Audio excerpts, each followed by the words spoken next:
नमस्कार मित्रांनो. तर आजचा विषय आहे लाडकी बहीण योजना.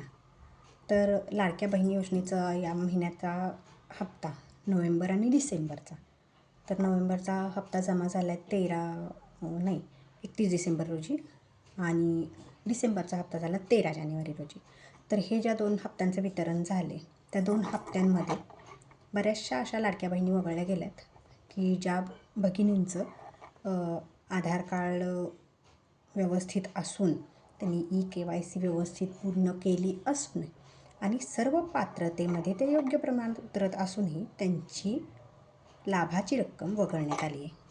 तर असं का?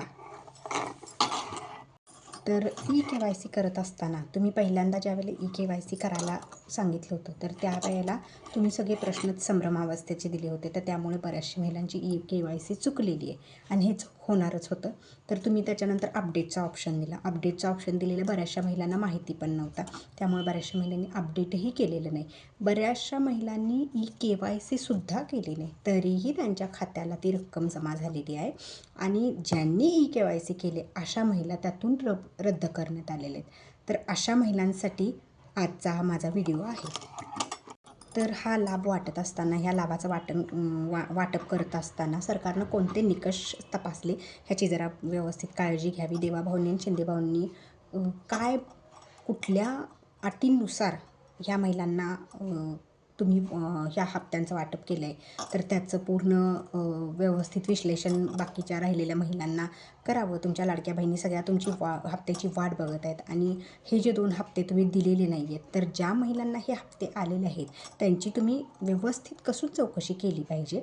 कारण ज्या महिला पात्र अवस्थेमध्ये आहेत त्या महिला ह्या लाभापासून वंचित राहिलेल्या आहेत आणि ज्या महिलांच्या घरी 4 व्हीलर आहे, ज्यांचे घरातील कुटुंब सदस्य सरकारी नोकरीत आहेत, खाजगी नोकरीमध्ये जास्तीत जास्त पगार घेत आहेत, अशा सगळ्या महिलांना तुम्ही पात्र केलं आहे आणि त्यांच्या अकाउंटला तुम्ही पैसे जमा केलेले आहेत आणि ज्या खरंच ह्या योजनेसाठी पात्र आहेत अशा महिला ह्यातून वंचित झालेल्या आहेत. तर ह्याची कुठेतरी नोंद घ्यावी अशी माझी सरकारला कळकळीची विनंती आहे. तर ह्या लाभाचं वितरण आता तुमचं 2 महिन्यांचं झालेलं आहे. तर मग आता राहिलेल्या भगिनींनी काय करायचं ह्याची पूर्ण कल्पना आदिती तटकरे आणि शिंदेसाहेबांनी द्यावी अशी माझी कळकळीची विनंती आहे. आणि ज्या बहिणी ह्यातून वगळल्या गेल्यात त्या बहिणींना काहीतरी थोडासा दिलासा मिळावा ह्याची तरतूद सरकारने करावी. ज्या भगिनींना लाभ दिलेला आहे तर त्यांना तुम्ही म्हणता की आधार कार्डवरून सगळी तुम्हाला माहिती कळते तर मग त्या महिलांनी तुम्हाला आधार कार्ड अपडेट करत असताना दिलेलं आहे तर त्या आधार कार्डावरती तुम्ही चेकिंग केलं पाहिजे आणि त्याच्यानुसार काय असेल तर तुम्ही लाभांश केला पाहिजे वाटप. तर असं मला वाटतं आणि ज्या महिला राहिलेल्या आहेत तर जवळजवळ मला वाटते की 25 ते 30% महिलांना हा लाभ आलेला आहे आणि जवळजवळ 70% महिला ह्या लाभापासून वंचित आहेत. तर याची नोंद घ्यावी.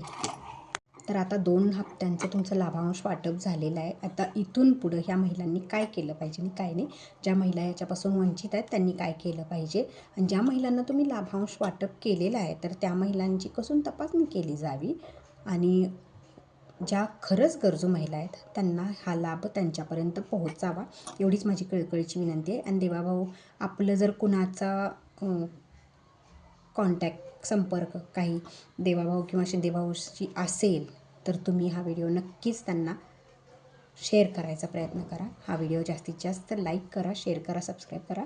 हा फक्त व्ह्यूजसाठी नाही तर आत्ता सध्या महाराष्ट्रात चाललेल्या लाडकी बहीण योजनेच्या गोंधळामुळे हा केलेला व्हिडिओ आहे आणि याची खरंच तुम्ही नोंद घ्यावी आणि हा व्हिडिओ जास्तीत जास्त व्हायरल करावा अशी माझी कळकळीची नम्र विनंती आहे.